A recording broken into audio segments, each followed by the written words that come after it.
Dear students, आज की इस वीडियो में हम काइनेटिक स्टेबिलिटी के बेसिस पे जो कॉम्प्लेक्स की दो कैटेगराइज की गई है, एक इनर्ट नेचर के होते हैं, एक लेवल नेचर के होते हैं। तो इन कॉम्प्लेक्सेस की जो प्रॉपर्टी है इनर्ट या लेवल होना, इसको आइडेंटिफाई करने के लिए दो प्रकार की थ्योरीज दी गई है, जिनमें पहली theory VBT valence bond theory और सेकंड है वो क्रिस्टल फील्ड थ्योरी सीएफटी जिसको हम कहते हैं।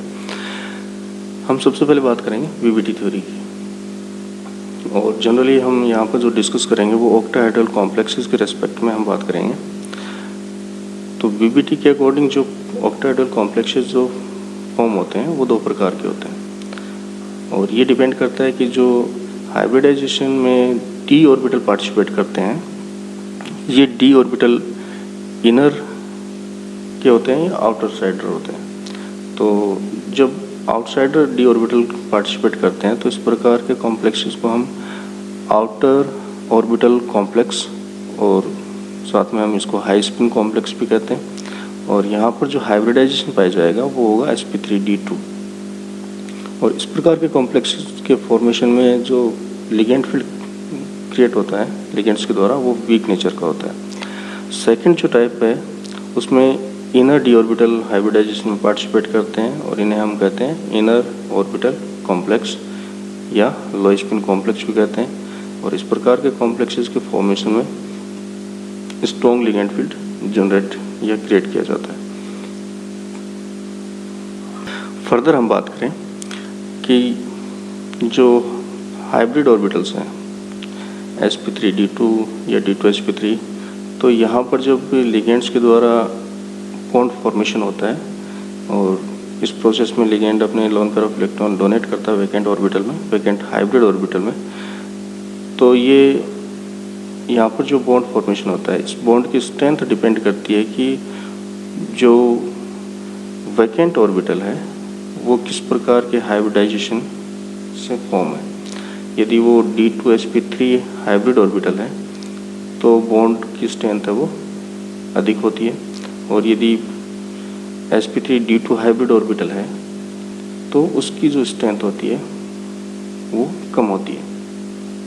और जनरली हम देखते हैं कि जो सब्स्टिट्यूशन रिएक्शन में जो लिगेंड की एक्सचेंज रेट है वो यदि फास्ट है तो हम इस प्रकार के कॉम्प्लेक्स को लेवल कहते हैं, और यदि एक्सचेंज रेट है वो स्लो है तो इस प्रकार के कॉम्प्लेक्स को हम इनर्ट कहते हैं। तो जनरली हम बात करें कि जो बॉन्ड की स्ट्रेंथ ज़्यादा होगी तो इस प्रकार के लिगेंड्स का रिप्लेसमेंट या हम कहें कि एक्सचेंज है वो काफ़ी स्लो होगा।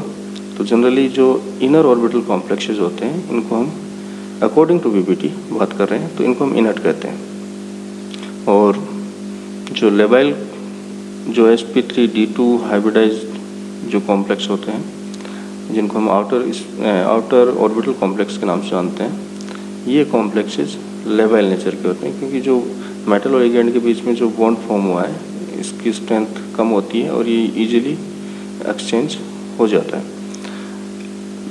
तो वीबीटी के आधार पे जो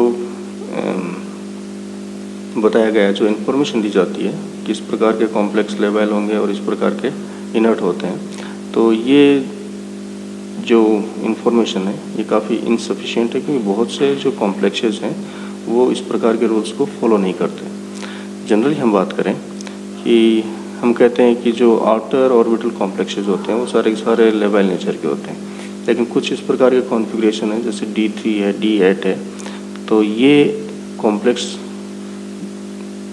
इनर्ट नेचर के होते हैं। और साथ में हम बात करें कि जो इनर ऑर्बिटल कॉम्प्लेक्सेस हैं वो सभी इनर्ट होने चाहिए, लेकिन ये डिपेंड करता है कि जो रिएक्शन मैकेनिज्म है वो किस प्रकार की। यदि वाया SN1 हो रही है तो कॉम्प्लेक्सेस वो इनर्ट नेचर के होंगे, यदि वाया SN2 हो रही है तो ये फिर डिपेंड करता है कि इनकी जो इनर्टनेस या लेबिलिटी है वो डिपेंड करती है कि जो T2G कॉन्फ़िगरेशन है, ऑर्बिटल्स का कॉन्फ़िगरेशन है वो किस प्रकार का है। तो कुल मिलाकर जो ये वीबीटी थ्योरी है ये मॉडर्न टाइम में रिलेवेंट थ्योरी नहीं है। अब हम नेक्स्ट थ्योरी की बात करेंगे जो कि है crystal field theory. Crystal field theory इस बात पे जो इन्फॉर्मेशन देती है वो इस तथ्य से देती है कि जो CFSE crystal field stabilization energy में लॉस कितना हो रहा है। यदि CFSE में लॉस लार्ज स्केल पर हो रहा है तो इस प्रकार के जो कॉम्प्लेक्स फॉर्म होंगे वो इनर्ट नेचर के होते हैं, और यदि CFSE की वैल्यूज़ में जो वैल्यूज़ काफ़ी कम हो, या हम कहें कि लॉस हो रहा है वो काफ़ी कम हो या बिल्कुल भी नहीं हो, तो इस प्रकार के कॉम्प्लेक्स को हम लेबाइल कॉम्प्लेक्स की कैटेगरी में कैटेगराइज करते हैं। सबसे पहले हम बात करते हैं कि कुछ कॉन्फ़िगरेशंस की, जैसे D0, D1, D2। इस प्रकार के कॉन्फ़िगरेशंस के लिए जो CFSE में लॉस है वो 0 होता है, नील होता है। तो इस प्रकार के कॉम्प्लेक्सेस को हम लेबाइल कॉम्प्लेक्स कहते हैं। और इसके लिए जो मैकेनिज्म है, रिएक्शन मैकेनिज्म, उस पर ये डिपेंड नहीं करता कि रिएक्शन मैकेनिज्म SN1 है या SN2 है। नेक्स्ट हम बात करें कि जैसे D3 है और लो spin D4, D5, D6 configurations की बात करें तो यहाँ पर ये सारे के सारे कॉम्प्लेक्सेस होंगे वो इनर्ट नेचर के होते हैं, और ये भी SN1 और SN2 रिएक्शन मैकेनिज्म पे डिपेंड नहीं करते। अब हम इन चारों को यदि कंपैरेटिवली देखना चाहें कि इनर्टनेस किसकी सबसे ज़्यादा है और किसकी सबसे कम है, तो यहाँ पर हम इनके लिए इनकी जो CFSE में जो लॉस हुआ है वो वैल्यूज़ हम देखते हैं, और उनके बेसिस पे हम बताते हैं कि सबसे ज़्यादा इनर्ट कौन से कॉन्फ़िगरेशन वाला कॉम्प्लेक्स होगा। तो यहाँ जो रिएक्शन मैकेनिज्म यदि SN1 के थ्रू हो रही है तो सबसे ज़्यादा CFSE में लॉस D6 कॉन्फ़िगरेशन के लिए, तो ये सबसे ज़्यादा इनर्ट होगा। उसके बाद में D3 है, इसके बाद में D4 है और इसके बाद में D5 है। तो ये एक इनर्टनेस का ऑर्डर होता है on the basis upon their CFSE values. अब हम बात करते हैं D8 कॉन्फ़िगरेशन के लिए। तो D8 कॉन्फ़िगरेशन होता है वो चाहे हाई स्पिन हो या लो स्पिन हो, दोनों केसेस में ये इनर्ट नेचर का होता है। नेक्स्ट D10 की बात करें तो यहाँ पर हम जानते हैं कि CFSE में कोई लॉस नहीं होता, तो ये इस प्रकार के जो कॉम्प्लेक्स होते हैं चाहे वो हाई स्पिन हो या लो स्पिन हो, वो सारे के सारे लेबाइल नेचर के होते हैं। अब हम बात करते हैं कुछ फैक्टर्स की जिनके द्वारा इनर्टनेस और लेबिलिटी है वो अफेक्ट होती है। तो सबसे पहला जो फैक्टर है वो है charge of the central ion या charge on the central ion. जब किसी सेंट्रल आयन पर चार्ज बढ़ता है तो उसकी इनर्टनेस है वो बढ़ती है, या हम कहें कि चार्ज बढ़ने के साथ साथ जो लेबिलिटी है वो कम होती चली जाती है।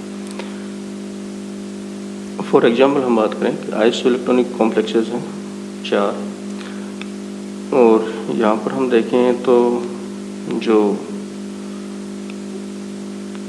फर्स्ट कॉम्प्लेक्स है इसमें एल्यूमिनियम पे +3 चार्ज है, सिलिकॉन पर +4 है, फॉस्फोरस पर +5 है और सल्फर पर +6 है।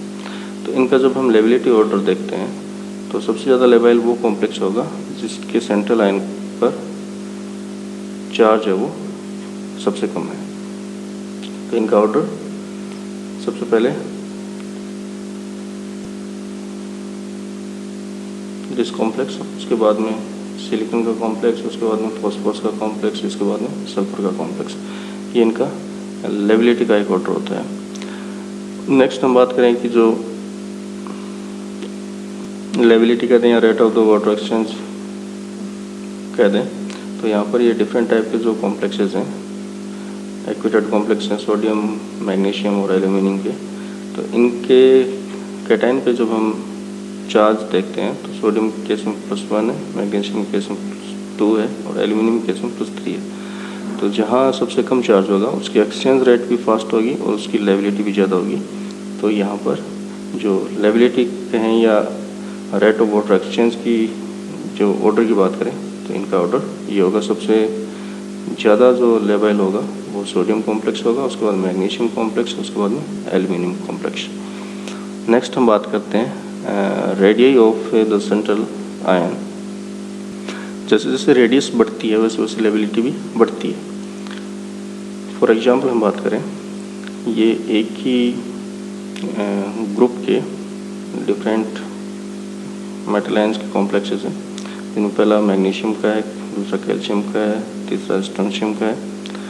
तो यहाँ पर जब हम इनको कंपेयर करते हैं on the basis upon the ionic radius, तो यहाँ पर हम देखते हैं कि जिस मेटल आयन के लिए जो आयनिक रेडियस की वैल्यू सबसे ज़्यादा है, सबसे ज़्यादा लेबाइल होगा, और जिसकी सबसे कम है वो सबसे कम लेबाइल होगा, या हम कहें कि वो सबसे ज़्यादा इनर्ट होता है। नेक्स्ट हम बात करें चार्ज टू रेडियस रेशियो। तो यहाँ पर चार्ज टू रेडियस रेशियो की बात करें तो इस रेशियो की जो वैल्यू बढ़ती है तो इनर्टनेस है वो भी बढ़ती है, या हम कहें कि चार्ज टू रेडियस रेशियो की वैल्यू बढ़ने के साथ साथ लेबिलिटी है वो कम होती चली जाती है। नेक्स्ट हम बात करते हैं ज्योमेट्री ऑफ द कॉम्प्लेक्स। यहाँ पर हम कंपेयर करें 6 कोऑर्डिनेटेड और 4 कोऑर्डिनेटेड कॉम्प्लेक्सेस को। तो 6 कोऑर्डिनेटेड कॉम्प्लेक्सेस की कंपेयर में ये जो 4 कोऑर्डिनेटेड कॉम्प्लेक्सेस होते हैं, चाहे वो टेट्राहेड्रल हो या स्क्वायर प्लेनर ज्योमेट्री वाले हो, तो इनकी जो लेबिलिटी होती है वो ज़्यादा होती है। फॉर एग्जांपल हम बात करें तो जो 4 कोऑर्डिनेटेड निकल का कॉम्प्लेक्स है साइनो-लिगेंड के साथ में, इसकी जो एक्सचेंज रेट है वो काफ़ी फास्ट होती है। और इसी के साथ हम इसके एनालॉगस की बात करें, जो मैग्नीज का कॉम्प्लेक्स है 6 कोऑर्डिनेटेड विद साइनो-लिगेंड, इसमें जो एक्सचेंज रेट है वो स्लो होती है compare to tetracyanonickelate. Thank you students.